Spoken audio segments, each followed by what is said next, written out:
De nous, ce soit une actualité brûlante, un plateau relevé et des questions de fond. Nous ouvrons cette édition avec un séisme politique. Laurent Gbagbo a révoqué 22 cadres de son parti, le PPACI, sanctionnant leur participation aux législatives de décembre 2025.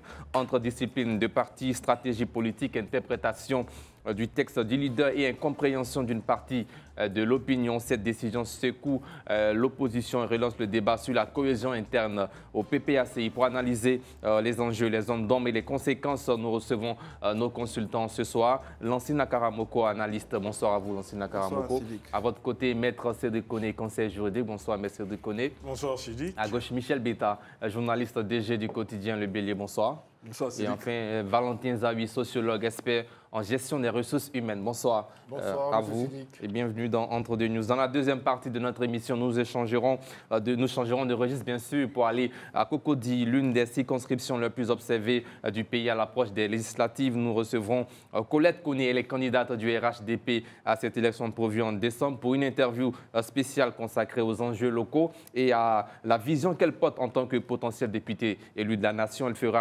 sera face à nos consultants Michel Beta et Valentin Zawi. Mais avant, place à la première partie de notre émission consacrée, bien sûr, à cette déclaration inattendue du PPACI sanctionnant 22 cadres du parti. Tout d'abord, Lancina Karamoko, le PPACI a-t-il relevé, selon vous, le vrai motif de la révocation ou y a-t-il ici des hommes d'ombre dans ce communiqué? Bon, vous savez, pour comprendre toute cette histoire, il faut comprendre Laurent Gbagbo, il faut le connaître. Et le président Laurent Gbagbo n'a jamais voulu la contradiction au sein de son parti. Et il a décidé dans un premier temps d'aller à ces élections. Est-ce que c'est un comité central qui lui avait demandé d'annoncer comme ça publiquement qu'il devrait aller à des élections? Ensuite, il a renoncé, n'est-ce pas, à ces élections sous le prétexte qu'il y a eu des morts dans son camp, il y a eu des blessés, il faut pleurer d'abord les morts, comme si les textes prévoyaient ça. Et puis, ceux qui veulent s'affranchir, n'est-ce pas, de cette dictature-là, en réalité, qui ne dit pas son nom, il les sanctionne. Mais je crois que pour que nous puissions comprendre cette situation, il faut comprendre que derrière le manteau des démocrates, il y a un vrai dictateur qui est à la tête du PPACI. Et avec ces élections-là, je crois que le PPACI est la croisée des chemins. Et je doute fort que le PPACI puisse survivre, n'est-ce pas, après ces élections législatives. Bien. Michel Beta, quelle lecture de ce communiqué du PPACI? Laurent Gbagbo sanctionne les militants indisciplinés. Non, moi, je ne dirais pas qu'il sanctionne les militants indisciplinés. Il sanctionne? Non, j'en viens. Vous savez, en fait, avant le comité central qui a réuni les cadres du PPACI pour la prise de décision pour la non-participation à ces élections législatives, a eu un cadre de discussion. Hein, les uns et les autres ont évoqué leur position. Il y a d'autres qui ont certainement dit qu'il faut que nous partions à ces élections pour espérer gagner des sièges. Ils ont avancé leurs arguments. Donc, je pense que le PPACI s'attendait à ce que dans son camp, il y ait des dissidents, puisque au débat, tout le monde n'a pas fait l'unanimité. C'est vrai qu'à la fin, ils ont dû trancher pour décider de la posture que tout le monde devait tenir. C'était celle de ne pas y aller.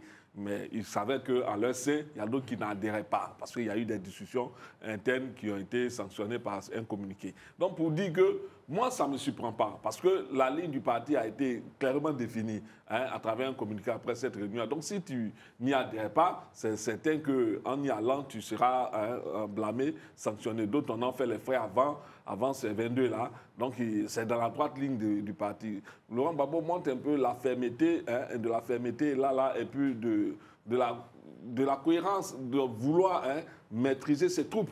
Il ne faut pas donner l'impression que le PPACI est un parti dans lequel on peut faire tout ce qu'on veut. Il faut montrer qu'il y a un chef, il y a une direction qui dirige et il y a une base qui doit suivre les ordres de la direction afin de conduire le navire PPACI là où les fondateurs veulent bien le conduire. Donc, pour moi, c'est sans surprise que cela soit sanctionné, mais je me dis également que les élections législatives à venir sont des tests de démocratie et il appartient à ceux qui ont été sanctionnés s'ils veulent continuer la course. D'autres ont déjà produit des communiqués. Je vais parler de Stéphane Kipoué qui a dit que lui poursuivait la course, qu'il ne se retirait pas. Donc, ceux qui veulent produire la course, c'est à eux de poursuivre la course, c'est à eux de pouvoir convaincre les militants de la justesse de leur posture. Ils sont déjà sanctionnés, ils n'ont pas de chour que d'aller à cette élection. Non, tu peux renoncer. Tu peux toujours renoncer. Non, je veux dire qu'il t'appartient de décider de la... Et quel effet sur la décision du président Laurent Gbagbo?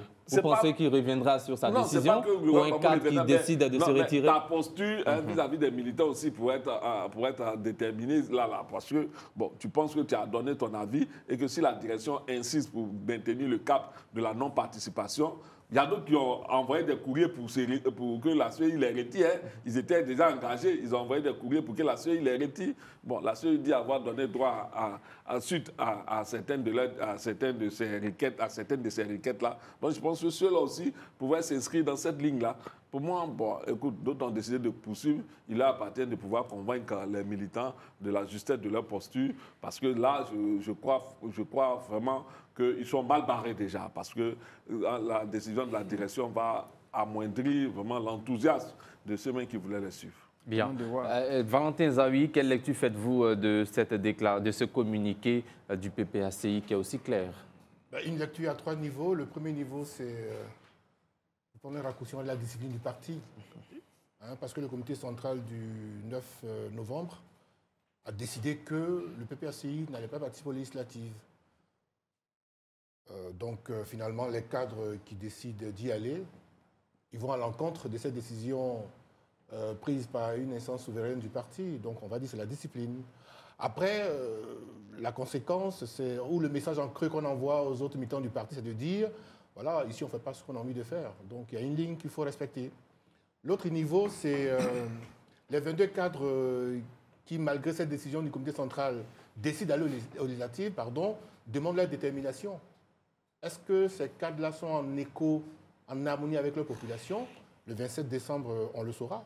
Parce que si parmi ces personnalités, ces cadres du PPACI, il y en a qui sont élus, ils ont eu raison sur le parti. Donc ça, c'est un autre point. Et le troisième niveau, il ne faut pas oublier que nous sommes en politique. Je ne prête aucune intention au PPACI, mais quand officiellement on dit qu'on ne va pas d'élections législatives et que derrière des militants sortant de ce parti se présentent, on l'a vu dans ce pays, que des cadres sont allés en indépendant, et une fois élus, ont remis, n'est-ce pas, leur victoire à leur parti. Donc oui, on a aujourd'hui, officiellement, ces cadres-là sont exclus du parti, entre autres démis de leur fonction, pour ce que j'ai compris, mais rien ne dit que demain, au nom de la tolérance, qui est une valeur, je vais dire, sous-entendue de la comment dire ça? Non, la tolérance, qui est une valeur importante au nom du droit des différences pour le peuple de gauche, et la tolérance que ça peut induire. Rien ne dit que demain, ces personnalités-là ne réintègrent leur parti. Donc, nous sommes en politique, tout est possible. Bien. Maître Déconné, que vous inspire ce communiqué du PPACI, 22 cadres révoqués de leurs fonctions au sein du parti? Il y a de grosses têtes, Stéphane Kipré, Georges Armand Ouenien, Blaise Las, mais bien d'autres personnalités. C'est une très bonne décision. C'est une décision de gouvernance politique. Quand on est dans une structure humaine, on détermine soi-même les règles. Donc, en octobre 2021, quand on a fondé le Parti des peuples africains, nous nous sommes donnés librement des règles. À ce jour-là, il faut appliquer les règles parce que c'est au nom de cette discipline du parti. Quand il y a eu un certain nombre de nominations et que la base s'est plainte, c'est au nom de la discipline du parti, c'est au nom de l'unité du parti, c'est au nom du message qu'on renvoie à l'opinion nationale et internationale que les décisions prises par le président Laurent Gbagbo pour nommer certains ont été maintenues. Quand, au regard de la saine appréciation des réalités du moment, on a eu à avoir des démarches qui étaient faites en fonction de l'environnement du moment, dans les congrès, dans des élections, c'est au nom de la discipline du parti qu'il y a certaines choses qui ont perduré dans le parti. Aujourd'hui, le président Laurent Gbagbo, au nom de cette même discipline du parti, surtout au nom de la gouvernance dans une organisation qui se veut sérieuse et structurée, a démis de leurs fonctions des cadres qui n'ont pas obéi à l'instance suprême d'un parti de gauche. Le comité central, au-delà du comité central, il n'y a rien, si ce n'est que le Congrès. Alors, on va à un comité central, il y a des discussions qui se sont étalées pendant plusieurs heures, il y a des débats qui ont prévalu, il y a des lignes qui se sont créées, il y a des opinions, il y a une opinion majoritaire qui s'est dégagée. Mais quand vous êtes battu, vous respectez ce que les autres ont dit et vous voyez s'il y a d'autres façons de faire. Et ça a été toujours une erreur, comme Lanciné le disait tout à l'heure, il parlait de dictature. Non, c'est une erreur de certains collaborateurs du président Laurent Gbagbo de penser qu'ils sont Laurent Gbagbo et qu'on va leur pardonner tout ce qu'on peut pardonner au charismatique Laurent Gbagbo. Voilà. Il y a certains, quand le président avait été arrêté, il a été déporté à La Haye, ils se sont permis de vouloir faire un certain nombre de changements qui étaient contre la vie de Gbagbo. Et sur le plateau, moi, je vais vous dire quelque chose. J'ai un ami qui m'a confié ceci un jour. Il m'a dit les militants du FPI à l'époque ont 3 programmes. Le premier programme, c'était libérer Laurent Gbagbo. Le second programme, c'était libérer Laurent Gbagbo. Le troisième programme, c'était libérer Laurent Gbagbo, parce que Laurent Gbagbo est en phase avec l'opinion de son parti. Donc aujourd'hui, on a des cadres qui désobéissent à la ligne du parti. Ces cadres-là ont un grand intérêt à être victorieux. Parce qu'en politique, on pardonne à ceux qui rapportent des victoires. On pardonne rarement aux perdants. Prenez le cas de Ségolène Royal en France. Prenez le cas de certains candidats qui pensaient avoir le vent en poupe, qui sont allés dans des aventures solitaires contre vents et marées. Et puis finalement, on finit dans les poubelles de l'histoire. Bien. Lancina Karamoko, le parti met en place des règles lors d'un comité central et décide de ne pas aller à cette élection. D'autres cadres décident d'y aller et finalement, ils sont sanctionnés. Comment vous analysez ce fait qui se déroule au sein du PPACI? Vous savez, c'est ce que Cédric disait tout à l'heure. On est premier point, Laurent Gbagbo, il faut le libérer. Second, Laurent Gbagbo, troisième. Mais vous savez, on sait que le comité central, c'est quand même... C'est une mythe. Pardon? C'était avant. Oui, mais oui, c'est ce qui continue. Le comité central, c'est quand même un ensemble de personnalités politiques. C'est ce qui continue. Qui prennent des décisions, la majorité l'emporte. Oui, je sais. Pendant que lui, il était à La Haye, tout devait s'arrêter pour attendre son retour. Maintenant qu'il est en Côte d'Ivoire. Maintenant que les gars ont obtempéré, ils ont patienté 10 ans. Ils n'ont participé à rien, ni à la vie de la nation, même à l'animation de leur parti, qui n'existait plus que par la libération de Laurent Gbagbo. Ils ont donc obtempéré. Maintenant, Gbagbo est de retour. Quand il revient, il y a eu quand même des élections législatives en 2021 auxquelles ont participé certains cadres de l'EDS, conduit par Georges Wegnien, et c'est ça, Georges Armand Wegnien. Il y a eu des cadres qui ont quand même tenu la barque malgré tout et qui sont donc allés à ces élections. Quand ils vont à ces élections, ils gagnent. Ils ont 18 sièges. À travers ces 18 personnes-là, qui constituent un groupe parlementaire important quand même à l'Assemblée nationale, ils profitent, ils donnent de la voix, parce qu'ils se vendent la voix des cadres, n'est-ce pas, à l'Assemblée nationale. Et aujourd'hui, ils décident de s'arrêter. Pour quelles raisons qu'on doit s'arrêter pour pleurer des morts? On est là pour faire avancer un parti politique dans l'intérêt d'une nation, ou bien on doit tout bloquer parce que Laurent Gbagbo dit...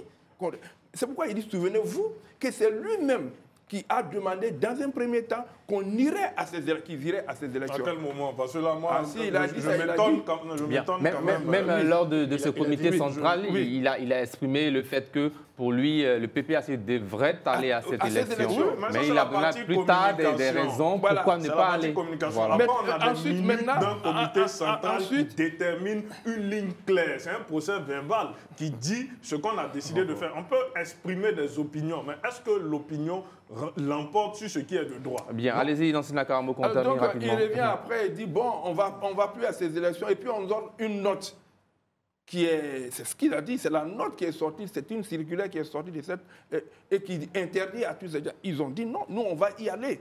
Et il y a un des cadres, j'oublie le nom, qui a dit que lui, il ne va pas là avec une chapelle politique. Les populations de sa région ont demandé qu'ils aillent à ces élections parce que leur région ne peut pas continuer à rester dans le noir. Ils ne veulent pas attacher leur avenir à un individu, fût-il Laurent Gbagbo.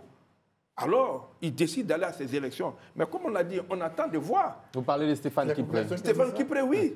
On attend de voir Stéphane Kipré. Bon, je dirais très proche de Laurent Gbagbo.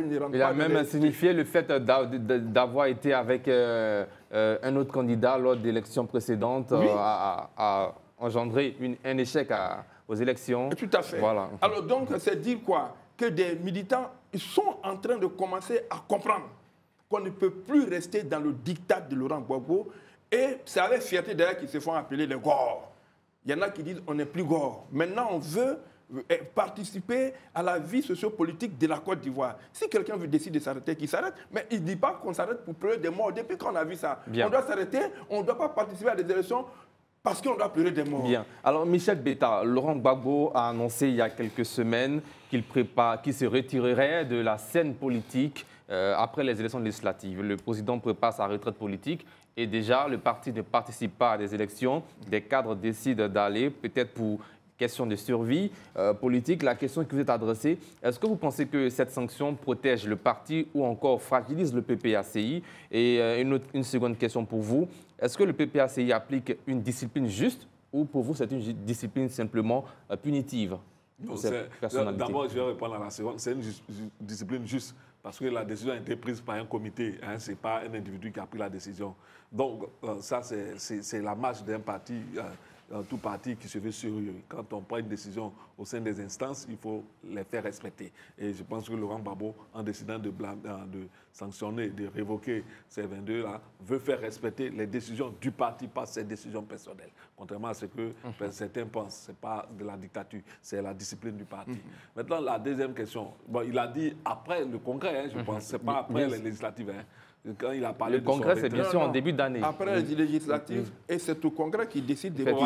Voilà, c'est ce qu'il a dit. Donc, je pense qu'on va attendre le congrès du PPACI pour déterminer si effectivement il part ou il ne va pas. Parce que vu les Mais est-ce que cette décision pourrait fragiliser le PPACI? Non, ça apporte un coup au PPACI naturellement parce que vraiment 22 de ces cas de non des moins, vous en avez cité quelques-uns. Ce n'est pas des faits valoir, c'est des hommes qui font vivre le parti dans leurs différentes localités. Je veux penser à Blaise Lave, je veux penser à Stéphane Kipré et à bien d'autres. Donc je dis que en fait ça apporte un coup au PPACI qui est un parti, même si ses acteurs sont vieux, qui est un parti jeune hein, par sa naissance. Donc au-delà de cela, bon, maintenant le départ du président Laurent Gbagbo, bon, après ces législatives auxquelles ils n'ont pas participé, quel peut être le bilan de ce parti-là hein, à ce congrès-là? C'est la grande question qu'on se pose.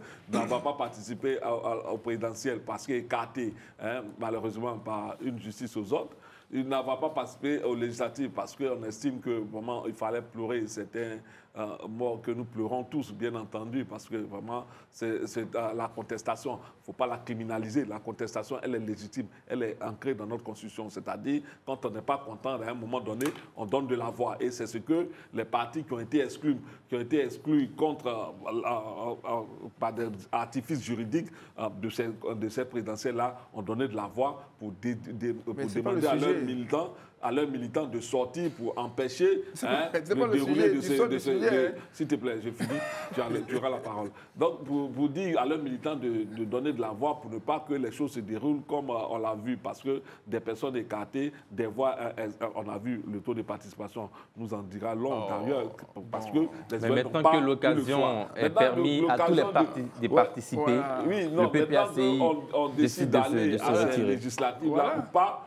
c'est du choix du PPAC. Bon, je pense qu'ils ont eu une discussion en interne, ils ont décidé. Et bon, je crois que toute personne sérieuse dans ce parti-là doit respecter. C'est tout comme le PDC qui a décidé de partir. Tous les une décision boudée par certains cadres, notamment des élus. Oui, mais c'est ceux-là qui ont été sanctionnés, ceux qui ont boudé là, hein, puis qui ont décidé de s'entêter. Parce qu'il y a d'autres même qui ont boudé, qui ont déposé leur candidature, mais qui se sont retirés, qui ont dit à la CEI de retirer leur candidature. Donc, je dis qu'il y a une démarche à choisir, il y a une posture à prendre, et ceux qui ont voulu s'entêter subissent le courroux du parti. Alors, Valentin Zawi, est-ce que cette décision renforce le leadership du président Laurent Gbagbo ou encore révèle une tension interne dans le parti? Ah non, c'est deux choses. Et pourra-t-elle profiter à une autre tendance quand on voit qu'il y a quelques mois, un haut cadre du parti, Awadon Melo, avait été révoqué également de ses fonctions? Est-ce que ça ne pourrait pas créer une autre ligne? Écoutez, je pense l'avoir dit sur votre plateau ici, on est à la fin d'un cycle pour nos grands partis, les partis majeurs. Au PDCI, la nature a réglé le problème, le président Bédier est parti, Cheikh Tidiane Thiam est là, mais bon, pour le moment, il gère le PDCI en distanciel. Au PPACI, le président Gbagbo l'a annoncé publiquement que très bientôt, il va se retirer. Voilà, enfin, en termes de responsable, après, il reste un militant de base. Donc, il a annoncé. Le RHDP, il va à un moment où le président va se retirer. Je dis, voilà, la nature a ses règles. Donc, nous sommes à la fin d'un cycle. Maintenant que des cadres importants d'un parti décident d'emprunter nos chemins que celui que le comité central de leur parti a tracé, c'est leur liberté. Mais quand ils prennent la décision, ils sont tout à fait conscients de ce qu'ils sont en porte-à-faux avec une décision officielle de leur parti.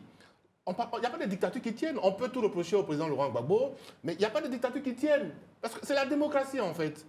Non. Il y a un comité central. Non, M. Karamoko, après, il faut...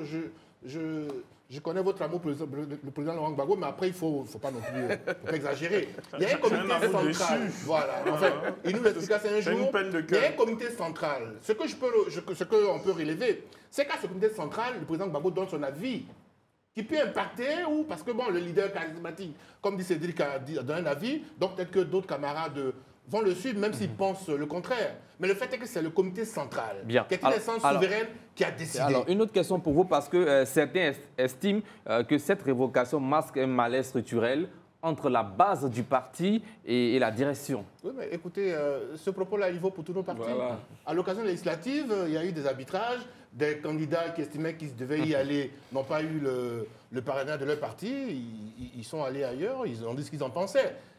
On est dans le domaine, j'allais dire, du politique en termes de lutte de pouvoir, en l'occurrence. Quand vous avez des militants, les gens, ils ne rentrent pas en politique pour faire de la philanthropie juste comme ça. C'est les anglophones qui disent « no interest, no action ». Pas d'intérêt, pas d'action. Les gens, ils agissent sur le terrain en espérant qu'un jour, les populations puissent leur retirer l'ascenseur. Donc, quand des militants estiment qu'ils ont travaillé dans ce sens, eux, qu'au moment de voir le retour de le fruit de leur travail, de leur labeur, officiellement, ils ne peuvent pas y aller pour le compte de leur parti. Ils décident d'aller d'eux-mêmes. Mais je pense que les 22 personnes dont on parle, elles sont tout à fait conscientes de ce que elles ne soient plus responsables dans leur parti. On parle quand même des gens qui étaient vice-présidents. Stéphane Kipré, Mme Louan, qui était en charge, pardon, Mme Seri, oui, c'est ça, Seri Louma, responsable des femmes. Il y a aussi monsieur le maire de Lakota, là, monsieur Dali. Donc, comme disait Michel, ce n'est pas des militants lambda, c'est quand même des personnes qui comptaient dans ce parti. Ah oui. Donc, elles ont pris sur elles d'aller, voilà, en roue libre, j'allais dire individuellement, derrière. Qu'est-ce qu'on espérait du PPACI? Qu'il laisse faire? Mais si il parce n'avait que pas décidé... victoire reviendra au parti. Non, mais justement, c'était ça mon troisième niveau de lecture, la première question. Est-ce que cette victoire sera rejetée? Pour l'instant, il faut qu'il y ait un minimum de cohérence. Le comité central d'un parti a décidé que on peut ne pas être, en tant que démocrate, moi j'étais un peu meurtri, hein, mais écoutez, c'est une nation privée, on ne va pas décider à leur place. Ils ont décidé de ne pas aller parce qu'ils estiment, ils ont avancé des raisons. On peut avoir dit à le dire. Monsieur Karam, il faut quand même qu'on respecte aussi ces gens qui sont morts. Voilà. Il faut quand même qu'on respecte leur âme. Parce que, non, instamment aussi, il faut quand même, il y a un minimum de pudeur qu'on doit avoir. Okay. Donc, Monsieur Sidik, on ne peut pas tout de go dire que le PPAC part en lambeaux. Un parti, dans sa vie, vit des épreuves. L'ex-FPI, le FPI, c'est pas l'ex, le FPI existe toujours. Non, parce que non, il y a le FPI avant. AFI et FPI, Laurent Gbagbo. Le FPI, AFI, ça existait. Le FPI Gbagbo, c'était quand le FPI, AFI, c'était quand. Je peux finir mon propos? Oui, mais tu peux finir, mais il faut dire ce qu'il y a. Non, je suis en train de parler, on parle du Allez-y, PPAC. On parle du PPAC, les éléments du PPAC étaient au FPI. Oui. Et après, il y a quand même une scission avec Afi Nguessan et le. Voilà, donc il y a le FPI d'Afi Nguessan, ce n'est pas ceux-là qui sont au PPAC. Ceux qui sont PPAC, c'était avant au FPI, qui a été mis en place en 88 de mémoire. Enfin, voilà. Donc, pour dire quoi? Pour dire que ces militants-là, on pourra tout leur reprocher, mais s'il y a des gens qui sont battus pour la démocratie en Côte d'Ivoire, c'est bien ces militants du PPAC, ex-FPI à l'époque. Donc, on ne peut pas aujourd'hui dire que oui, c'est de la dictature. Non, non, c'est comme je dis, personne n'oblige personne à adhérer à un parti. Les gens, ils y sont, ils ont leurs règles. Et Cédric l'a dit à raison, là où il y a une communauté humaine, la meilleure chose qui peut exister, c'est la loi. Que dit la loi en la matière? Ils ont appliqué la loi. Après, on peut dire tout ce qu'on veut, mais le fait est qu'ils sont en cohérence avec les tests. On peut s'attrister de ce que voilà, des personnes qui ont beaucoup donné à ce parti aujourd'hui voilà, se retrouvent là, mais je veux dire, dans la vie, on pose des actes, on les assume. Demain nous dira ce qu'il en est. Alors, Maître Cédric Koné, certains analystes estiment que le PPACI risque de perdre son ancrage territorial dans les zones où ces cadres étaient très influents. C'est une mauvaise analyse, de mon point de vue. Voilà. Parce que il y a un dernier communiqué du parti qui invite à ne pas non seulement se présenter à cette élection, c'est un rappel, ne pas participer également d'une manière ou d'une autre aux campagnes. Oui, je dis et je répète que c'est une mauvaise analyse. Parce que ceux-mêmes qui nous ont transmis la politique nous parlent de l'ancrage local. Je le dis et je le répète, la politique telle qu'on la connaît aujourd'hui n'est ni un fait anthropologique dans nos sociétés, ni un fait sociologique. Cette politique est arrivée avec la colonisation, on a pris des mœurs, on a copié, puis on a essayé d'hybrider, et puis ça donne ce melting pot auquel on assiste aujourd'hui. Alors, on parle d'ancrage local, on parle d'électorat captif. L'ancrage local, c'est quoi? C'est qu'est-ce que je suis dans ma communauté? L'électorat captif, c'est l'électorat qui, quelles que soient les situations, va voter pour le parti dont je défends les couleurs. Donc, il y a très souvent une distinction à faire. Ce qui fait que souvent, dans mon ancrage local, on peut retrouver des gens du RHDP, on peut retrouver des gens du PDCI, tandis que les militants ont leurs décisions qui viennent du parti. Donc, la ligne du parti, elle est claire pour les militants du PPACI aujourd'hui, c'est de ne pas participer aux élections. Dans une dynamique de construction et de reconstruction, parce qu'on a cette facilité-là de vouloir faire les choses avec une rapidité déconcertante et puis à la fin, on a de vilains résultats. Aujourd'hui, l'ère et la période est à la construction, à la reconstruction. Parce que nous avons vu ici, et tout à l'heure, vous étiez en train d'évoquer, je ne sais pas si c'est Michel qui l'a dit ou c'est vous qui l'avez dit, vous étiez en train d'évoquer un épisode à Daloa où le PPACI aurait perdu les élections. Mais il faut faire une autopsie de ces échecs-là aussi. Il faut faire aussi une autopsie de tout ce qui n'a pas marché depuis le fondement du parti. Mais il faut également faire une catharsis de ce qui s'est passé depuis 2010 jusqu'à maintenant. On a beaucoup de militants comme en France qui réclament aujourd'hui un inventaire de l'action de la gauche portée hier par le Front populaire ivoirien, incarné aujourd'hui par le PPACI. Bon, donc on ne va pas aller dans tous les sens, on ne va plus laisser les urgences dicter la démarche. Aujourd'hui, la démarche, elle est à la construction. Un bilan s'impose, des résolutions sont à prendre et surtout, comme dans toute la société ivoirienne, les règles sont à respecter. Bien. L'ancien Karamoko, ce sont des propos de Stéphane Kipré, candidat indépendant à cette élection législative. Il est issu du PPACI. En 2023, à la demande des populations du Haut-Sassandra, j'avais accepté de me porter candidat aux élections régionales. Mais lorsque le parti m'a demandé de me retirer pour soutenir un candidat d'un autre parti, j'ai obéi sans condition. Cette décision n'a pas été comprise par les populations locales et nous avons perdu. Aujourd'hui, ce sont ces mêmes populations qui m'appellent à nouveau, je ne pouvais pas leur tourner le dos une seconde fois. Ma décision de candidature ne remet nulle part en cause ma loyauté envers le président Laurent Gbagbo. J'ai été loyal, je suis loyal, je resterai loyal. Commentaire. Voilà, c'est ce que je disais d'entrée. Il y a des gens qui ont obéi, le mot n'est pas assez fort, qui ont obéi à un moment donné à tout ce qu'on leur a demandé, quand bien même ils savaient, quelque part, que ce n'était pas la bonne décision. Mais il faut obéir au chef. Et c'est ce qu'ils ont fait. Et Stéphane Kipré a fait les frais en son temps. Parce qu'on lui a certainement demandé de s'allier à un candidat dont je ne citerai pas le nom du parti ici, mais autre que le RADP, bien sûr, puisque c'est le RADP qui a gagné. Et puis, bon, voilà, il s'est rallié, il a perdu. Il s'est allié, il a perdu.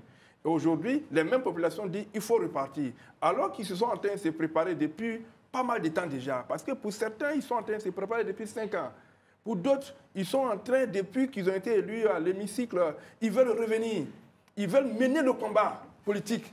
Mais alors, on s'arrête subitement. Depuis combien d'années déjà, le PPAC aujourd'hui n'est pas...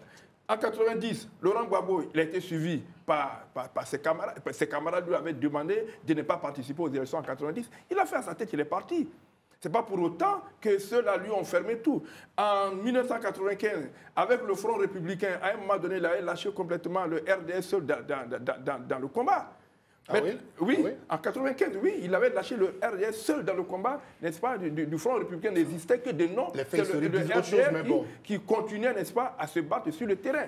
Jusqu'à ce qu'on arrive en 2000 et puis en 2005, le RADP, et puis les gars se sont remis dans... Alors, pourquoi tout le temps il faut ramener à sa personne? Un parti politique, on ne voit sa force ou sa présence qu'à travers une évaluation, comme on peut évaluer un élève, un étudiant, mais l'évaluation du parti, c'est les élections. Mais quand tu n'y participes pas durant un long temps, mais tu vas finir par mourir. Merci. Je chute pour dire, les Stéphane Kipré, les Georges Armand Ouyen ne veulent pas mourir. Voilà pourquoi ils disent on va y aller. Bien. Alors qu'il meurt de sa bonne mort. Merci Lansana Karamoko, merci à vous. C'est l'heure maintenant du chiffre du jour. Voilà, nous sommes dans le chiffre du jour à Jacquesville. 7 individus ont été arrêtés après une tentative d'incendie contre les installations de la société Foxtrot dans la nuit du 23 au 24 octobre 2025. Le principal suspect, Lobotevi Denis Germain, alias Volcan, aurait voulu enflammer une chambre de transfert de gaz pour créer la panique avant la présidentielle ivoirienne. Les suspects interpellés à Sassako, à Benini, ont reconnu les faits et ont été déférés pour actes terroristes, complot et tentative d'incendie sur la candidature. Et là, bien sûr, voilà, c'est terminé. C'est le chiffre du jour, c'est 7. Commentaire. Valentin Zabi. Sedless, Duralex Sedless, comme disent les latinistes. On en parlait tout à l'heure. Là où il y a des hommes, il faut un minimum de loi. Autrement, ça devient la jungle. Donc, si des citoyens ont posé des actes délictueux, ils seront entendus par la justice et ils vont répondre de leurs agissements. Bien. Michel Betta. Bon, moi, je crois qu'on est allé un peu trop vite. On dit que c'est des présumés ou bien les enquêtes suivent leur coup, non, selon que j'ai lu dans le communiqué. Voilà. Donc, il faut qu'ils bénéficient de la présomption d'innocence. Hein? Et puis, le lexique même dans le communiqué, ça me laisse dubitatif. On nous dit, écoute, Volcan, alias Volcan, mais qui lui a donné ce surnom? Non, il faut arrêter. Souvent, quand on veut, c'est comme on dit, quand tu veux tuer ton chien, tu l'accuses de rage. C'est à cela ce communiqué du procureur ne ressemble plus qu'à un communiqué d'enquête. On veut les accuser. Donc on met tout le vocabulaire qui va avec. On dit Volcan, alias Volcan. Mais ça révèle un peu toute cette matière-là. Non, s'il te plaît. Merci Michel Betta. S'il te plaît. On est au stade de l'enquête pour l'instant. Il faut qu'ils bénéficient de la présomption d'innocence. Bien, merci. Voilà. Merci Déconné. Commentaire là-dessus. Écoutez, moi, je vais toujours m'attarder sur la régularité de la procédure. Je vais peut-être prendre des considérations politiques pour savoir quelles sont les aspirations du présumé cerveau Volcan. Est-ce qu'il ne cherche pas à être député ou maire dans cette période où il ne fait pas bon d'afficher des ambitions politiques trop ouvertes? Bien. Lansana Karamoko. N'allons pas chercher loin. On a vu un étudiant ici qui s'appelait Sorcier. C'est le surnom que les gens se donnent. Si il s'est fait surnommer Volcan, on va l'appeler Volcan. Toutefois, il ne peut pas... Il peut brûler, il peut l'appeler Volcan. Dans le lexique même interprétatif. Mais il s'est fait appeler Volcan. C'est ça, c'est pourquoi je me pose la question. Donc, maintenant, les enquêtes sont ouvertes. Mais quand bien même ils sont présumés innocents, même s'ils sont présumés innocents, mais Castellan n'arrête pas l'enquête. Donc, pour le moment, l'enquête s'est faite. Merci, Lancina Karamoko. On se donne rendez-vous très prochainement. Les autres consultants restent sur ce plateau. Voilà. C'est l'heure de la réclame publicitaire. Après, on revient pour une interview avec Colette Koné. Elle est la candidate du RHDP, l'une des candidates du RHDP à cette élection. Elle est candidate à Cocody pour ces législatives. Mais avant, c'est la réclame publicitaire. Voilà, nous sommes de retour de la pub. Vous suivez Entre deux News. C'est votre émission d'analyse de l'actualité. C'est du lundi au jeudi à partir de 19h30 sur Reflet TV, 337 sur Canal+, et 437 sur Free. La TV d'Orange et notre site internet www.reflet.tv, également sur les réseaux sociaux Facebook et YouTube. Cette émission est à retrouver en intégralité. Ce soir, nous recevons dans la seconde partie Colette Koné. Elle est la candidate du RHDP à l'élection législative du 27 décembre prochain. Bonsoir à vous. Dans la commune de Cocody, la circonscription de Cocody, voilà. Bonsoir à vous. Bonsoir, monsieur. Merci d'avoir accepté notre invitation. Je vous en prie. Alors, ce soir, vous avez en face 3 consultants. Maître Cédric Koné, conseiller juridique, Valentin Zawi, sociologue expert en gestion des ressources humaines, et Michel Bétard, il est journaliste et DG du quotidien Le Bélier. Première question pour vous. Qu'est-ce qui motive votre candidature à Cocody pour ces élections de décembre? Merci bien. Je voudrais d'abord rectifier. Cocody, c'est 2 sièges. Donc, je suis l'une des candidates. Avec Célestin Kouala. Avec Célestin Kouala. Donc, je voulais faire d'abord cette clarification. Bien. Et qu'est-ce qui motive votre candidature?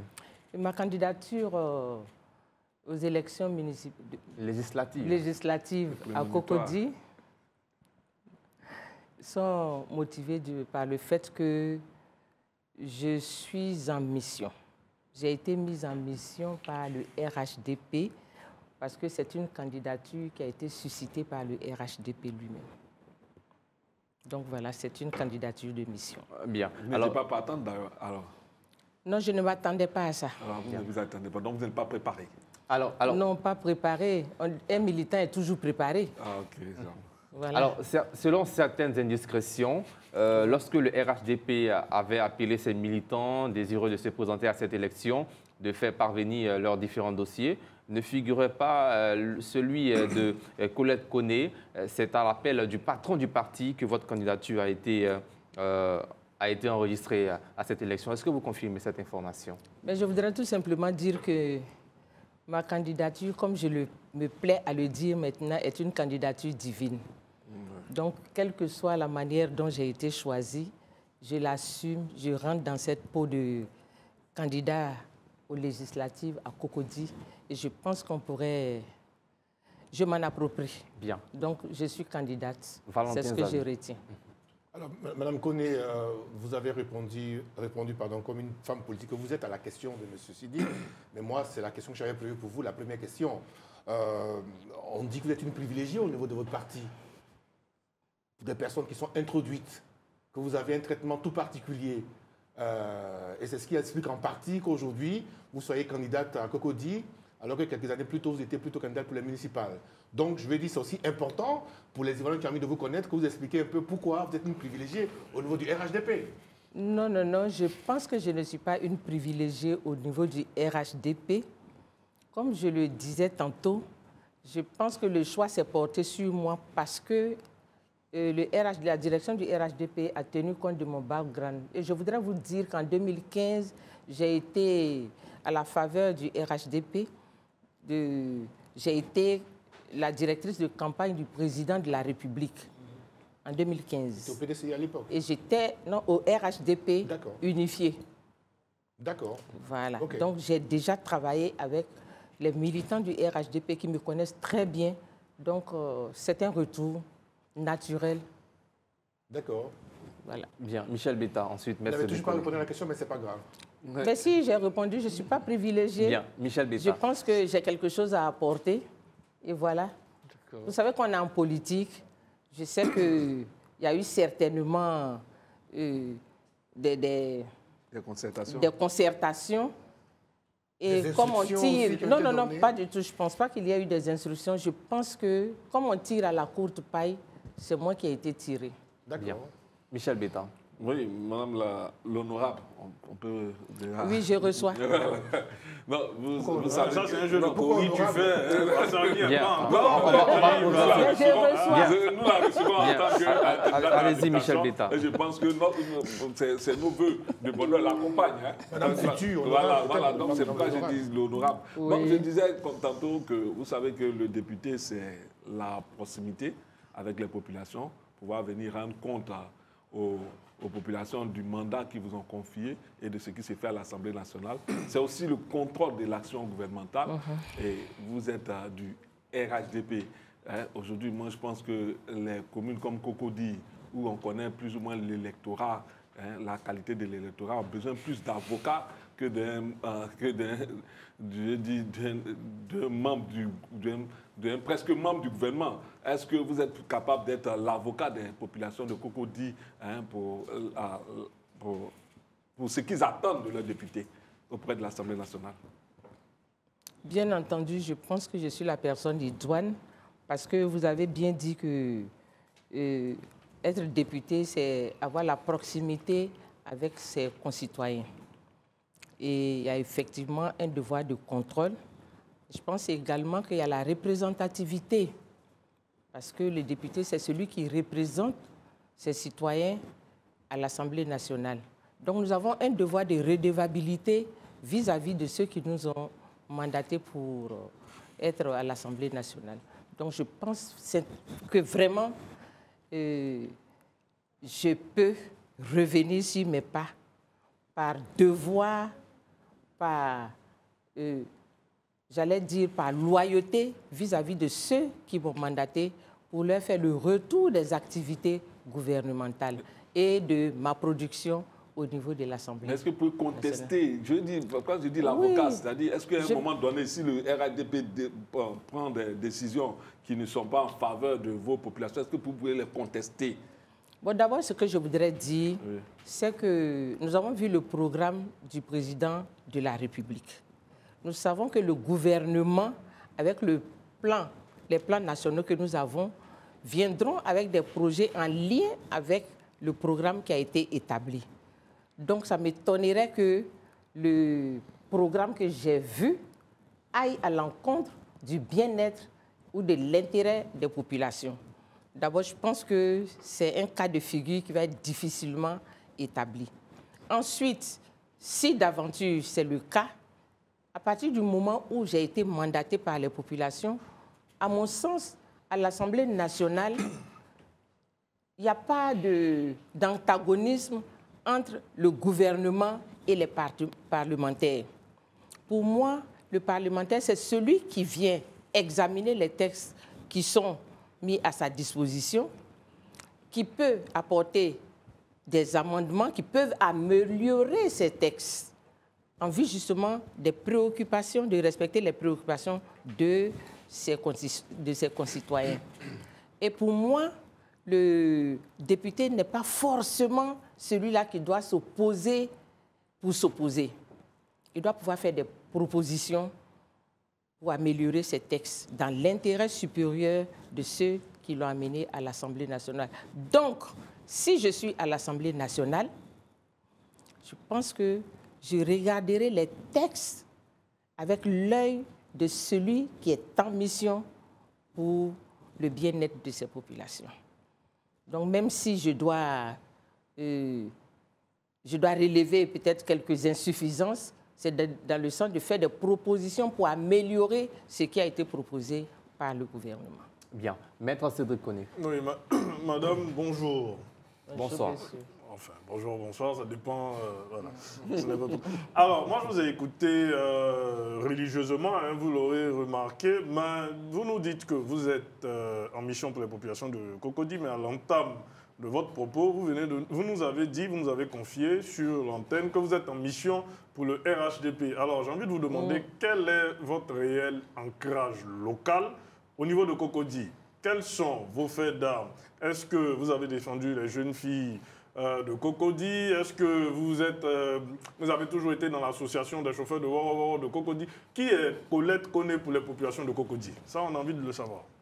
Merci. Je voudrais déjà dire que j'ai été le choix du RHDP, mais à partir du moment où je suis élu par les populations de Cocody, je suis en mission pour le compte des populations. Est-ce que les populations vous ont demandé de partir? Parce qu'on entend des candidats qui sont l'émanation de la population, de la volonté populaire. Je ne vois pas le test qui a été fait au niveau des populations, le test populaire qui a été fait dans un quartier ou dans des quartiers, demandant à des...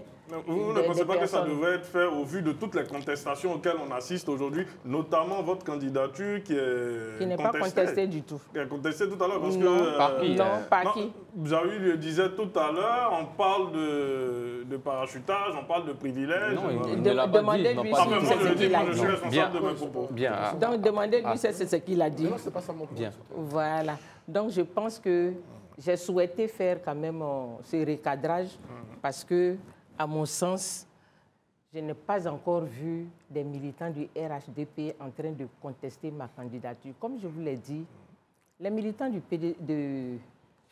RHDP me connaissent parce que, effectivement, j'ai été militante du PDCI RDA. Mais je n'ai jamais, jamais exclu qui que ce soit en tant que citoyen de Cocody, en tant qu'habitant de Cocody. Vous avez demandé mes hauts faits d'armes, mais je vais vous dire que j'ai été moi-même candidate en 2018. Donc, ça me fait... aujourd'hui, j'ai plus de 30 ans de présence sur Cocody en tant que, non seulement citoyen de Cocody, mais en tant que militante de Cocody. Il n'y a aucun quartier aujourd'hui, à part peut-être les nouveaux quartiers qui se sont constitués après 2000, il n'y a aucun quartier à Cocody où je ne suis passée pour parler politique, pour parler du social, au niveau de l'éducation, Moi, j'ai envie de vous relancer. etc. Vous dites que vous venez pour le RHDP. Donc, quel est le programme législatif du RHDP pour cette mandature et pour quelle réforme? Bon, vous ne me laissez pas terminer d'abord. Mais on va permettre de terminer d'abord. Et précision avant que vous continuiez. Et si vous êtes convaincu, vous me dites que vous êtes convaincu de ce que j'ai dit. Colette Koné est sur ce plateau pour parler de sa candidature et non au nom du RHDP. Non, une précision pour éviter des malentendus avec la direction du RHDP à qui nous n'avons pas envoyé une note. Voilà. Allez-y. Je voudrais tout simplement dire à mon jeune frère que mon programme, c'est le programme du RHDP, effectivement. Je suis dans la ligne de conduite qui a été tracée déjà par rapport au programme du président je dis PDCI parce que j'ai milité pendant 40 ans au PDCI, donc souffrez que vous entendiez souvent. Oui, mais c'est comme ça. Quand on apprend à monter à vélo, dès que vous apprenez un vélo et puis vous commencez à pédaler. Voilà, merci bien. Donc aujourd'hui, la ligne de conduite que je suis, c'est cette ligne tracée par le président de la République à travers son projet de société qu'il nous a fait connaître. Et donc aujourd'hui, je n'ai pas de programme particulier qui aille en dehors de ça. Vous parliez tout à l'heure de proposition. Vous parliez de proposition de loi. Maître de Koné, permettez qu'elle puisse... Oui, mais parce que son programme touche le social. Il touche l'éducation, donc une loi il touche l'environnement, etc. Moi, je suis... Pourquoi pas? Laquelle? Pour quelle cause? Non, pour la salubrité, pour les plantings d'arbres. Exactement. Bien. Alors, voilà. Nous ne sommes pas encore en campagne. Maintenant, parce qu'il y a la AK qui nous suit également pour éviter on est trop bridés. Faudrait. Voilà. Alors, prochaine question pour vous. Si vous êtes à l'hémicycle, quel serait votre premier combat?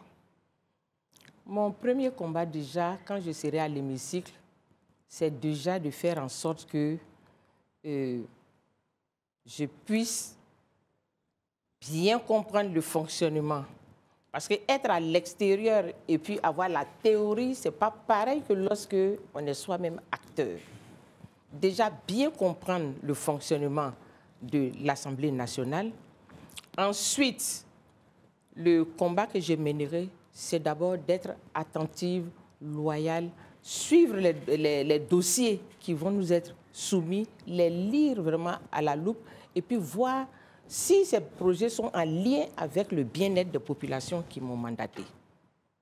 Donc déjà, commencer par m'instruire de ce qui se passe à l'Assemblée nationale. Ensuite, lorsque je constate qu'au niveau de Cocody, par exemple, il y a des défaillances, des insuffisances au niveau de l'encadrement de la jeunesse. Il y a également l'école. Il y a l'autonomisation des femmes. Rendre les femmes beaucoup plus autonomes. Des femmes qui sont à la locodrome, dans certains sites, sur les marchés, etc. Regardez sous ces prismes-là si des textes de loi peuvent être pris pour ces personnes qui sont dans le milieu informel, qui vont s'étendre à toutes les populations de Côte d'Ivoire. Parce que le député aussi, il est national. Donc, je pense que la première des choses que je vais faire, au lieu de me répéter, c'est d'abord de comprendre, ensuite de lire, améliorer, comprendre les textes qui vont être mis à ma disposition et puis toujours regarder ces textes par rapport au social. Parce que moi, je m'inscris dans l'humain. Est-ce que ces textes que le gouvernement nous propose, les projets que le gouvernement nous propose, prennent en compte la dimension sociale de nos populations? Bien. Michel Betta. Moi, je suis un peu surpris. Le RDP, ça fait 15 ans de gestion de la Côte d'Ivoire. 15 ans. Donc aujourd'hui, les déceptions des populations, on les entend par rapport aux questions sur la vie chère, notamment à Cocody, on peut parler du foncier, de la fiscalité et toutes ces questions-là. Donc, je ne pense pas que... Qu'est-ce que vous allez apporter de nouveau après 15 ans de gestion de la Côte d'Ivoire, et puis les attentes sont encore si nombreuses, qu'est-ce que vous comptez apporter de nouveau aux populations de Cocody? J'allais vous demander si vous avez déjà vu un monde parfait. Tout est à améliorer. Oui, pendant 15 ans, nous avons eu à travailler. Le bilan, il est là, il est connu, il a été mis à la disposition de tous les Ivoiriens à la faveur de l'élection présidentielle. Mais si nous avons pris le train, parce que j'ai mon père qui était cheminot, si nous sommes arrivés à Beauville avec le train actuellement et que nous sommes en partance pour faire que, je dirais que le mandat qui arrive, on va essayer d'avancer jusqu'à Katiola, par exemple. Et puis ceux qui viendront après, mais concrètement, en améliorant ce qui a déjà été fait et puis en disons, initiant de nouveaux projets. À Cocody, qu'est-ce qui a été fait que vous pouvez nous noter? Bon, d'abord, il y a le pont qui descend, le pont Alassane Ouattara qui descend, qui relie le plateau à Cocody, qui déjà nous permet en moins de 5 minutes d'arriver à Cocody. Merci, Colette Koné. Et puis, pour les populations... Bien, on aura d'autres occasions de parler des projets ou programmes du RHDP ou actions encore à Cocody. Mais ce soir, il s'agit des législatives de décembre prochain. Question Valentin Zawi. Oui, j'avais une question pour Mme Koné. Elle avait rappelé tout à l'heure, il y a quelques années, elle avait été candidate au municipal. Alors pour nous autres qui habitons Cocody, on l'aperçoit comme une femme d'action. Et en politique, on dit que les personnes d'action sont plutôt mieux loties pour être à la mairie ou dans les conseils régionaux. Et en 2025, je trouve que là, elle va être députée, alors qu'on dit qu'on est député, c'est plutôt les personnes cérébrales qui vont réfléchir, qui vont lire. Est-ce que vous pensez que c'est vraiment un bon endroit où vous devez être, Mme Koné? Oui, pour la femme d'action que nous connaissons en Cocody. Pour l'heure, je suis au bon endroit. Et vous ne pouvez pas être un député qui va être enfermé entre 4 murs. Pour connaître les préoccupations des populations, il faut avoir le pied ancré dans cette population. Et je pense que pour remonter efficacement, vivre au quotidien ce que nos populations vivent, il faut faire corps avec cette population. Je pense que la femme d'action que je suis est bien placée pour cela. Je voudrais vous dire tout simplement que je suis administrateur du travail et des lois sociales et je suis directeur général de l'Agence ivoirienne de régulation de la mutualité sociale. Donc, je pense qu'au niveau cérébral aussi, je peux m'équilibrer. Bien. Est-ce que vous pensez que vous avez le pied, pour parler comme vous, pied ancré dans cette population, que les actuels députés à Cocody, notamment le maire Yassé et Yasmina Ouenia? D'abord, le maire n'est pas député. Autant pour moi, pardon. Voilà. C'est Yasmine Et je pense qu'elle a fait ce qu'elle devait faire. Aujourd'hui, elle n'est pas candidate, c'est ce que je constate. Alors moi, j'ai ma voie qui est tracée. Je pense que je peux travailler, je peux être utile à la population de Cocody. Je peux avoir des projets pertinents pour la population de Cocody parce que je la connais. Bien. Merci de Koné. Alors, Madame Koné, moi je vous entends parler, vous parlez de Cocody. Est-ce qu'il n'y a pas une certaine confusion? Parce que là, vous briguez un mandat pour une représentation nationale et je vous entends parler du local. Mais du local parce que je m'appuie sur le local pour me projeter dans la nation. Parce que je ne suis pas en train de briguer un mandat présidentiel. C'est bien un mandat local que je suis. Il est là oui, mais quand je serai élu, je serai pour toute la nation.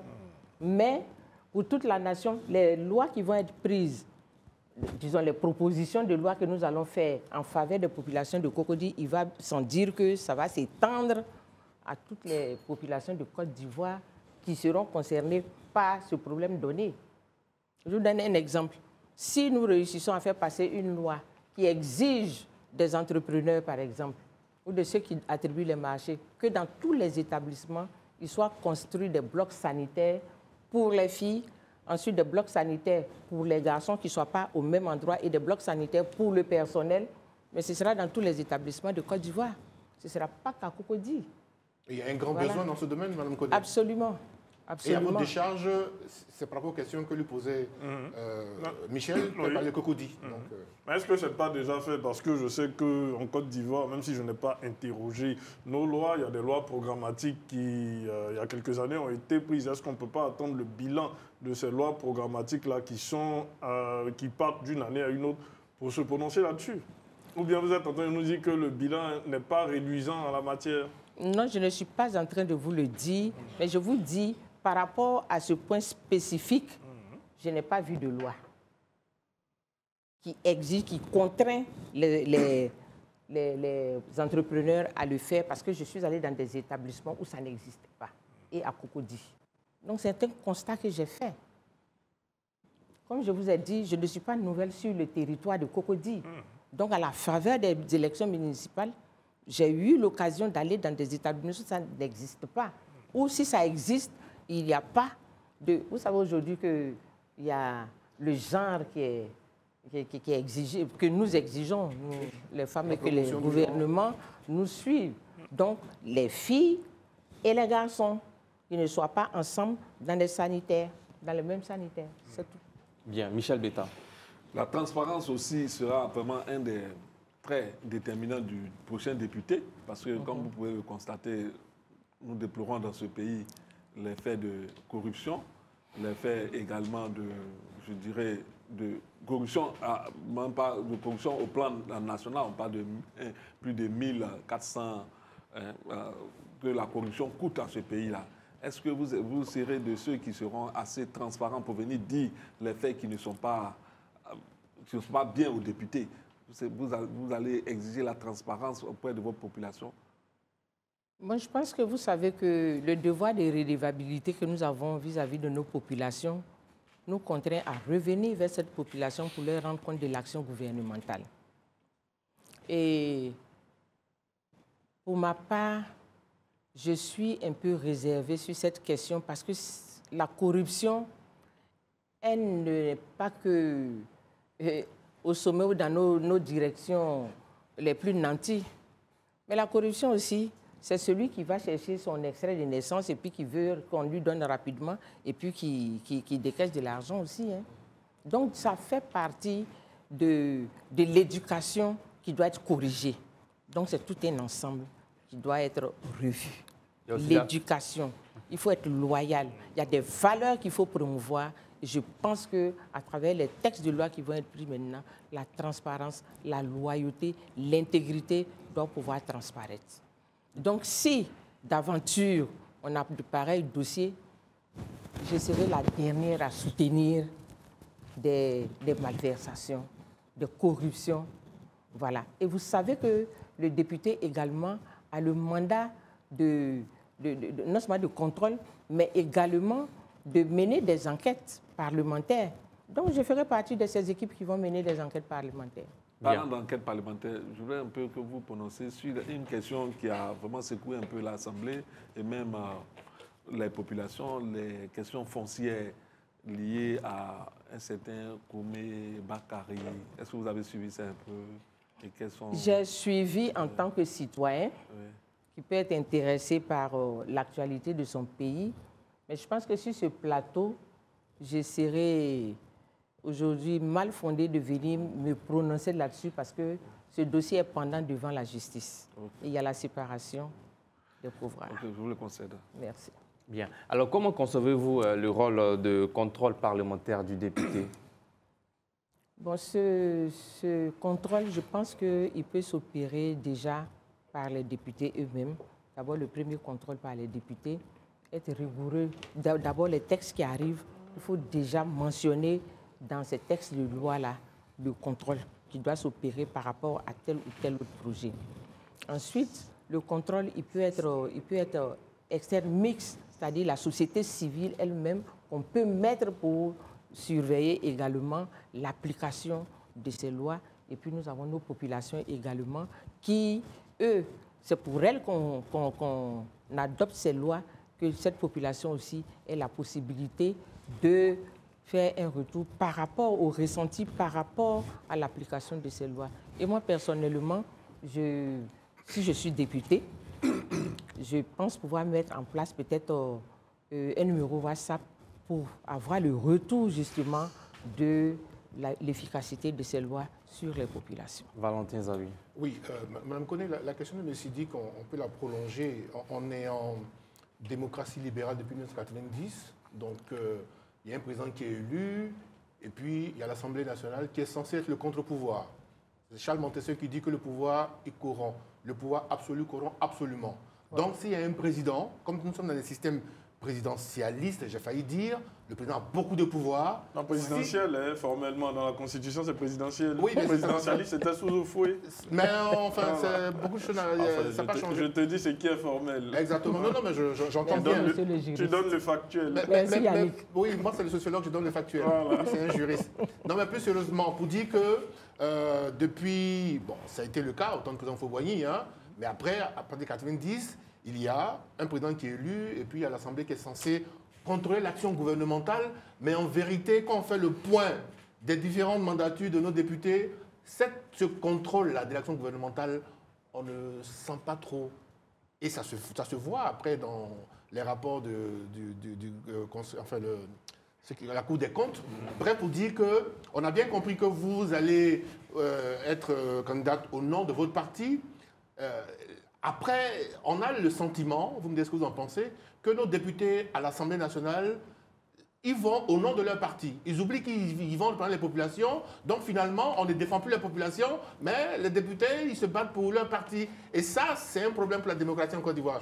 Quel est votre avis sur le sujet, Mme Koné? Quand vous parlez de nos députés, je pense que vous parlez des députés, des 255 députés. Vous m'avez compris, bien sûr. Mais voilà, parce que chacun s'en va à l'Assemblée pour œuvrer pour sa chapelle. C'est le constat que moi j'ai fait. Donc il n'y a pas que les députés je suis d'accord avec vous, du RHDP qui le font. Non, mais madame, non, voilà. Rassurez-vous, mon point il était, c'est pourquoi voilà. Moi, je pense que nous sommes dans des démocraties neuves. C'est des choses qui vont se corriger au fur et à mesure. Vous voyez? Et moi, je ne désespère pas. Je fais partie des personnes qui peuvent vous dire un certain nombre de choses, mais pas de façon irrévérencieuse. Je dis c'est la force des arguments qui doit faire être de mise et non la force des muscles. Ce n'est pas à celui qui crie le plus fort qui a forcément raison. Je suis d'accord avec vous. Donc moi, aujourd'hui, je pense que si je suis à l'Assemblée nationale, ce que je pense être fait incessamment, moi je travaillerai de telle sorte qu'on puisse respecter le fonctionnement même de l'Assemblée nationale. Que les missions qui nous sont assignées, que nous puissions rentrer dans ces missions. Comme je l'ai dit, on n'a pas besoin de se battre. Il n'y a pas le gouvernement à part, il n'y a pas les députés à part. C'est le bien-être des citoyens que nous devons chercher. Si tant est que le gouvernement recherche ce bien-être et que les députés recherchent aussi ce bien-être, il n'y a pas de raison que ce qui va dans l'intérêt des populations, qu'on ne rentre pas dedans. Bien. Alors, Koné Colette, il y a comme ça aussi... que je vois. Bien. Alors, quel message adressez-vous aux électeurs indécis ou déçus du jeu politique ivoirien? Oui, effectivement, il y en a beaucoup. Surtout à Cocody, hein, ils ne sont pas sortis hein, pour la présidentielle. Oui, ils ne sont pas sortis parce que vous les avez effrayés. Et encore avec les législatives, il y a un parti qui ne participera pas à cette élection. Allez-y.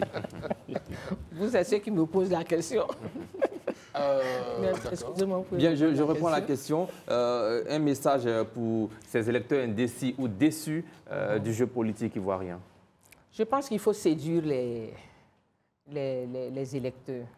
Aujourd'hui, nos électeurs sont effectivement désabusés par le comportement des uns et des autres. Je ne m'exclus pas, mais je dis qu'on n'a pas à désespérer de nos électeurs. Il faut donner la possibilité à ces électeurs-là de rêver d'un mieux-être, de dirigeants qui vont choisir, se donner librement. Parce qu'en restant à la maison, bien entendu, on va leur imposer des dirigeants qui ne veulent pas. Donc, ils vont subir encore des gouvernants qui ne sont pas ceux qu'ils ont souhaités. Donc, pour ma part, c'est un devoir pour chacun de se lever pour aller voter, même si c'est des bulletins blancs, mais de se lever pour aller voter. Je pense que chaque citoyen doit accomplir ce devoir citoyen. Bien. Merci de connaître. Alors, madame, moi, je vais faire un petit rétro-pédalage dans notre discussion. Quand on sait que l'impôt et le Parlement sont intimement liés, quel est votre regard sur l'ensemble des lois de finances que nous avons eues, quand on voit les contraintes que subissent les entrepreneurs, quand on voit l'absence d'allègements fiscaux pour l'emploi des jeunes, quand on voit l'absence d'encadrement pour nos entrepreneurs? Qu'est-ce que vous en pensez? Moi, je pense que cela a été débattu déjà par les concernés eux-mêmes au niveau de l'Assemblée. Je pense que la loi de finances est votée par les parlementaires. Et Dieu merci, le Parlement ivoirien n'est pas monocolore. Donc, je pense que les uns et les autres ont eu à faire leurs amendements. Mais je pense que le plus important, c'est effectivement d'écouter le contribuable. Parce qu'effectivement, il y a beaucoup de remontées, de mécontentement. Je pense qu'il est bon d'écouter aussi le contribuable. Et c'est possible certainement. Je n'ai pas les réalités, donc je ne veux pas raconter des histoires. Mais je pense que c'est possible de revoir aussi tout cela. Parce que pour ce mandat, le président de la République veut s'appuyer fondamentalement sur le social. S'il veut effectivement s'appuyer sur le social, on est obligé de faire quelque chose par rapport aux impôts. Est-ce que vous Et on pensez... a même vous avez pris les impôts parce que c'est macro. On a, par exemple, le transport à Cocody aujourd'hui, on sert les habitants à la gorge. C'est excessivement cher. Donc, je pense que tout cela, avec des lois bien ordonnées, on peut réglementer tout cela. Bien. Nous en sommes conscients. Bien. Michel Betta. Oui, moi, je voulais revenir sur son parcours politique. Aujourd'hui, quels sont vos rapports avec les militants du PDCI qui souvent vous accusent d'avoir quitté le vieux parti, trahi le vieux parti, quand on entend certains parler de vous? Vous savez, moi, je me suis reposée de 2018 à maintenant. Oui, au départ, j'ai été incomprise quand j'ai osé me présenter en indépendante. Tout a été dit. Je n'ai jamais répondu. Et finalement, ils se sont rendus compte au fil des ans que je n'avais pas quitté le PDCI pour aller dans un autre parti. Et c'est seulement maintenant que j'ai décidé, avec le programme que j'ai vu et puis l'appel du RHDP, j'ai décidé de répondre présente. Donc, les militants du PDCI, individuellement, j'ai de très bons rapports avec certains. Vraiment, et la plupart d'entre eux. Parce que je pense qu'ils gardent quand même de très bons souvenirs de moi. Bien, Voilà, donc, Valentin, j'ai aucun problème avec les militants du PDCI. Ça, je peux l'affirmer aujourd'hui. voilà, dernière question, Madame Colette Koné. À Cocody, on a un candidat, Jean-François Kouassi, qui était à Bobo, qui revient à Cocody. Quel sens donnez-vous à cette candidature de jeunes? On a un autre également, Kevin Mian, voilà, qui est candidat à Cocody. Et puis, est-ce que vous estimez que le duo Célestin Kouala et Colette Koné est le meilleur duo pour Cocody au sein du RHDP? Bon, d'abord, je souhaite qu'on m'appelle Koné Colette. Ça passe mieux et les populations me connaissent en ma qualité de Koné Colette. Voilà. En ce qui concerne la candidature des jeunes, si vous voyez, moi par exemple, mon suppléant est un jeune. C'est le jeune du RHDP de Cocody. Kouala également, c'est un jeune qui l'a pris. Donc je pense que ça s'équilibre. Ensuite, moi, j'encourage la candidature des jeunes. Il faut que les jeunes osent aussi. Mais ça ne veut pas dire qu'on doit leur confier aussi leur présence d'aller à l'Assemblée. Mais il faut qu'ils s'essaient pour pouvoir justement prendre la relève demain. Parce que c'est en forgeant qu'on devient forgeron. Donc moi, je n'ai aucun problème avec la candidature des jeunes. Je les respecte. Et il faut dire que la population de Cocody aussi est relativement jeune. Donc, leur candidature se justifie. Et le duo Le duo Koné Colette, Kouala, Célestin, si vous voyez, c'est cassé. Donc, je pense que c'est un duo parfait pour aller à ces élections. Bien. Alors, nous allons terminer avec une rubrique, c'est le carton rouge. Dans cette rubrique, vous aurez l'occasion de faire un coup de gueule sur un sujet de votre choix. Voilà, nous sommes dans le carton rouge, premier carton de cette émission avec Valentin Zawi. Alors, mon carton rouge, pardon, c'est on a aujourd'hui, depuis quelques années, sur nos plateaux télé, des chroniqueurs, des animateurs, mais pas que, qui ont oublié que le premier outil de leur travail, c'est la langue française. Ce serait bien que certains parmi eux prennent le temps de se former avant de venir, parce qu'il y va de l'éducation de nos enfants. Merci. Bien. Michel Beta. Moi, mon carton rouge s'adresse particulièrement au procureur. Pardonnez, au président de la CEI. Pardon. J'avais tellement de choses. J'ai vu le président de la CEI qui vraiment a décidé de ne pas laisser intégrer la CEI par les personnalités désignées par les partis politiques qui avaient désiré revenir. Il a décidé que ceux-là ne pouvaient plus revenir. Alors que, moi je pense que la constitution ivoirienne, qui nous fait l'obligation chaque année d'organiser la RLE, il a pris sur lui de ne pas le faire. Et cette année, nous n'aurons pas de RLE. Je pense qu'aujourd'hui, nous sommes dans une phase où chaque parti politique fait des efforts pour donner sa part pour le jeu démocratique. Il ne faut pas envenimer suffisamment la situation en refusant que ces personnalités-là qui veulent réintégrer la CEI puissent le faire. Il faut vraiment qu'ils mettent de l'eau dans son vin et puis la CEP de jouer le jeu démocratique pleinement. Bien, merci de connaître. Alors moi, mon carton rouge, il est à l'endroit de ce jacobinisme à l'ivoirienne dans notre administration. Voilà, déjà que nous sommes à la traîne sur plusieurs sujets, que ce soit au niveau de la sous-région ou même au niveau mondial.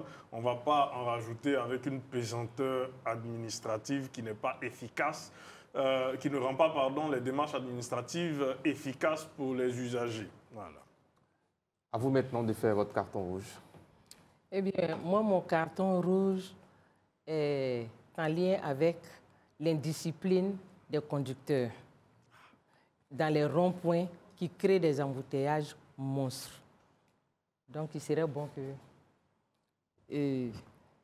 une éducation particulière soit faite à ces conducteurs, aux conducteurs que nous sommes. Voilà. Merci. Bien, merci à vous, Madame Colette Koné, candidate, l'une des candidates. Candidate du RHDP aux législatives à Cocody. Merci d'être passé sur ce plateau. Merci également à nos consultants, à vous, chers téléspectateurs, de nous avoir suivis. Rendez-vous demain pour un autre numéro d'Entre deux News. Que Dieu veille sur vous et sur la Côte d'Ivoire.